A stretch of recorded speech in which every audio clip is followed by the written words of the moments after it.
Hi loves, Yamaya Indira here at the Embrace.life.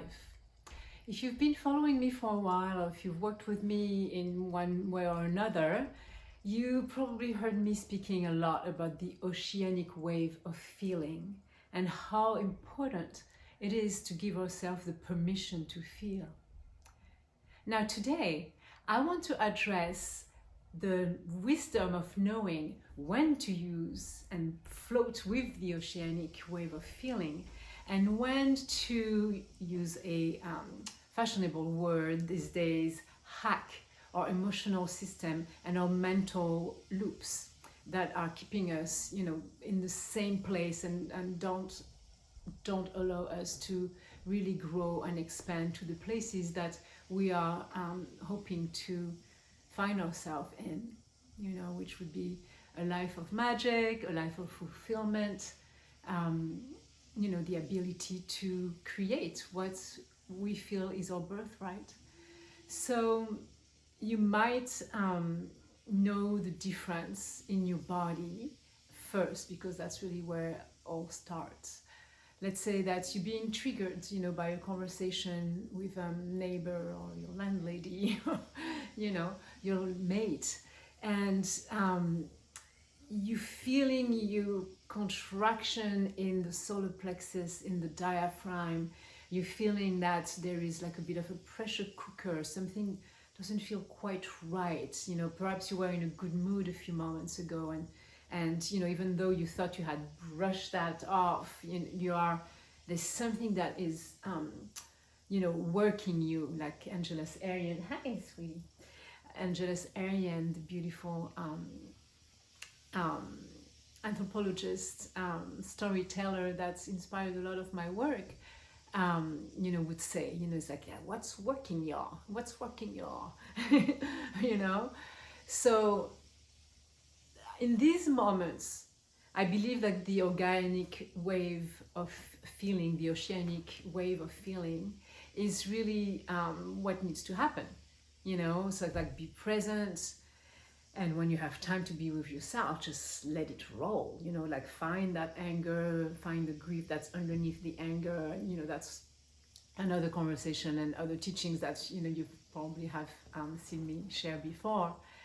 Now, if you are on the edge of a breaking point, in the next level of your expansion, and let's say you are creating a new business or you are entering a new relationship, you're moving to a new place, and you find yourself with anxiety, because you're projecting probably all the things that could go wrong, in that change, in that expansion. You might wake up every morning with that sense of anxiety, often in the same place, but it could be, in your heart, it could be in your forehead, it could be in your throat. Well, what I would do then is definitely, take the time to sit with it and presence it. I'm, naturally closing my eyes, tuning into my body, and being present.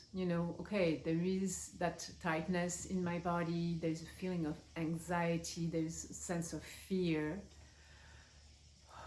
What happened when I'm being with that fear? I'm presencing it. I'm being willing to listen and go like, hi, okay, what's up, right? And then maybe I will manage to track to, I have fear about what's going to happen when I'm moving to so and so.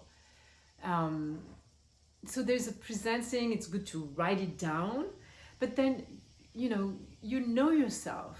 You know that you have cycles of fear when you're starting to do something new. You know that when you're starting dating someone because you've had past trauma around relationships, you go into that danger zone and you're looking for every possible red flag, not letting yourself be present with, the person that's coming to meet you. So that's the time to come and decide, no, I'm going to hack that cycles. I've been there 100,000 times. I don't need to go there one more time. So how do I hack my system, my mental, my nervous system, my emotional, cycle to keep going? Because if you don't, you might either roll back into a depression, you might freeze, You might, talk yourself down into not doing what you were about to accomplish, and that was going to take you to your next level.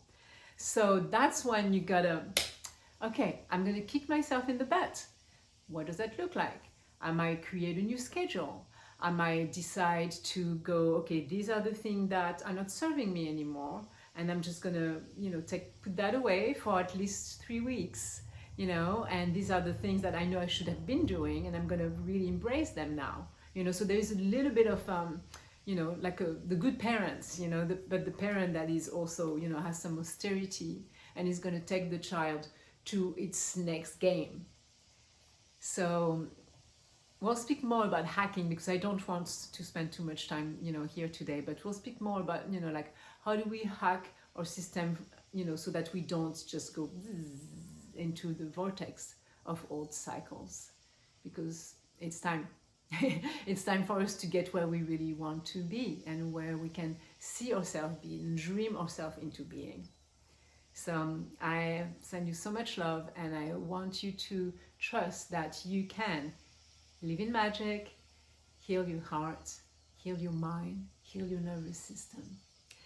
If you like these tidbits, please subscribe to the YouTube channel, and we'll talk to you very soon. Aloha.